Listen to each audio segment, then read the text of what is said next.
Boo! Did I got you? Well, the jump scare may have not been that scared, but... Okay, hello everyone. We are here to do Leprechaun Origins review. Now, I'm not gonna lie. This movie was actually a big disappointment. Okay, now that we have finally gotten this far, I'm just going to start explaining how it got me into the Leprechaun movies. It was around 5 to 6 years ago, around a year or two before Leprechaun Returns came out, which will be the next one we'll be reviewing. My sister got me in because she was a big fan of these movies when they came out. Well, dang, now they were. But honestly, though, she was a big fan of these movies, and she wanted me to see them, and we definitely watched them there, and we had a good time.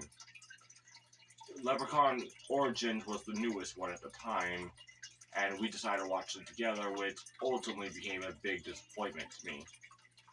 Now, let's really go over the reason why.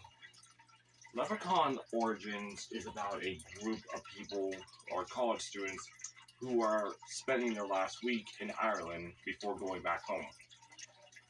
They're in a vacation for spring break or something. Now, this is an interesting concept, having them in Ireland, having them visiting Ireland, and yeah, it's kind of what you expect. It's in a crappy old-style cabin. I mean, it's very plain and simple, like, I kind of would think something much more. Now, Leprechaun Origins came out 11 years after the last one, which, 10 years we got 6 Leprechaun movies, 11 years later we got one new one, and, well, let's just get on to it. Apparently, this movie is about not so a happy little short guy who is basically obsessed with gold, making rhymes and everything. It's just a hunchback goblin. And honestly, I was surprised to find out the person who played him, it was actually a little person as well. I actually thought it was a full-grown man because I first heard it was a WWE wrestler. And before I didn't know who the wrestler was or anything until I actually heard more about him. Because really, the reason why, throughout this movie, we barely really see the actual this hunchback goblin thing. Because really, it's just a disgusting monster that eats gold, kills people, takes their gold. It growls, it groans, it doesn't really talk or anything, and it just crawls on all fours, using its bare hands to rip you apart. I mean, Leprechaun Back to the Hood did that too, basically, in a way. But it was basically Ward Davis back when he was playing that Leprechaun for the last time. They just took away his magic and rhyming. But he was still talking and everything. He was just actually taking the role more seriously. Here, though, this new actor, I don't know how good of an actor he is because he really wasn't. He was only just doing one thing. I mean, he did a good job acting like one, but really, throughout the movie, we barely saw him because he was like behind. We were like seeing his point of view, like through his eyes, or the camera was vibrating very fast, and basically we were not actually seeing the Leprechaun, despite everyone else can see the Leprechaun, which that makes no sense to my own opinion. I mean, when it's in the window, like quickly going through, where you only get a quick glimpse but don't see it, yeah, that makes sense. But when everyone's running away and they're turning around to see the Leprechaun and they're trying to escape, it doesn't really make no sense not to show the Leprechaun, but the characters can see the Leprechaun, but we're not seeing it. And there's times the camera just gets blurry at times with it. It's just a mess. There were some stuff, but we barely got a chance to really see it. But other than that, though, it's just, yeah. I thought the Leprechaun was like 6 feet or something, like a monster. But honestly, throughout this movie, it's about basically a group of villagers, because I was having problems hearing this, and it was very boring because most of the movie took place at night, and they're just running around in a forest trying to figure out what's going on. And basically the village is surrounded with these pillars that keeps a barrier in for the leprechauns not to escape. Which, what happens in the story was, because I had problems hearing this, and I had to found out by other people, because I don't know if it was my TV, but I think some of the characters were just talking too quiet, in my own opinion. Because I really was not, or maybe because I was just straight out bored with this movie, as I kept listening. Now, what happened was basically in the story of what happened. This is a type of plot that's happened in news where basically the characters, the side characters who are kind of the villains, also kind of not for reasons.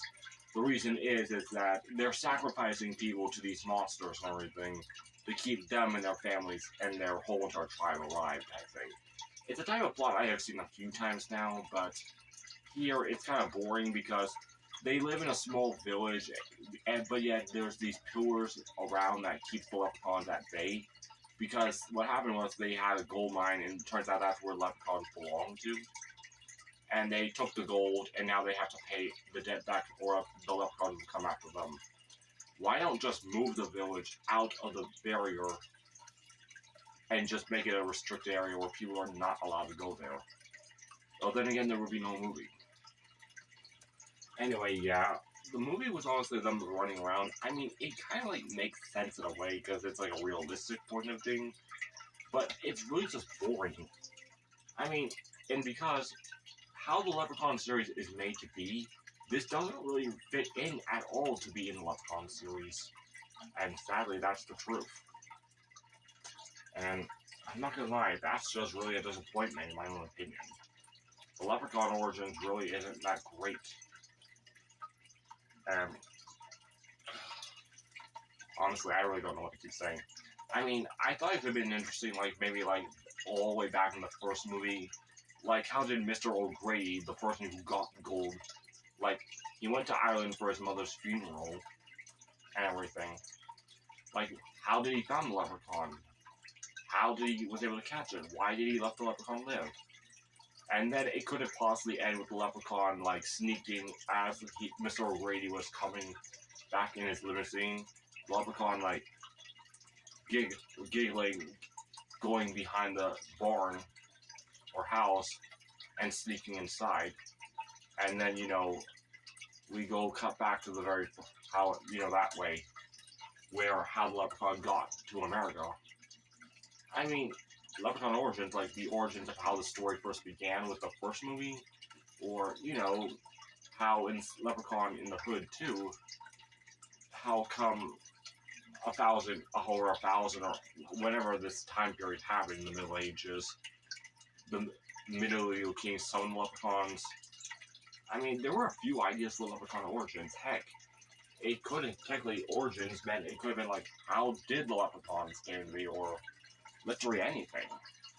But honestly, this movie was just very simple. It was just a humpback goblin, because that's what someone once said. And honestly, I'm not gonna lie, that's what I'm just gonna be calling, because it's not really a leprechaun at all. It doesn't talk, it doesn't rhyme, it's not accessible shoes, it's just a classic monster movie. And I mean, it's not even a classic, I would say, it's plainly boring. Like, when I'm into horror movies, like, I'm from a family, most of my families do not, but one of the things I like about horror movies is with the story. Like, what is this monster doing? Why is it after people? What is it trying to do? And what's the story behind it all? Here, it's boring because most of the time, it's not interesting. The other 6 movies, despite how each one were cheap budget and had limits what they were able to do for reasons, they still pull off. Even heck, Leprechaun's Face did better than this. And it's even something I don't mind watching go back to now. But this, yeah. Honestly, this is a movie I never really want to see again. Even if it was not part of the franchise, my opinion would have only just been where it's just a boring movie. But honestly, it's a movie that does not fit in the franchise at all because it does not work anyway. I don't know whose ideas was this, but honestly, to make this instead try to make something like the other 6, or take something new from the 6, but make something completely different. I mean, you know what I mean, but yeah. Anyway, Judging Game 44, signing out. Until then, I'll be back with Leprechaun Returns. Bye.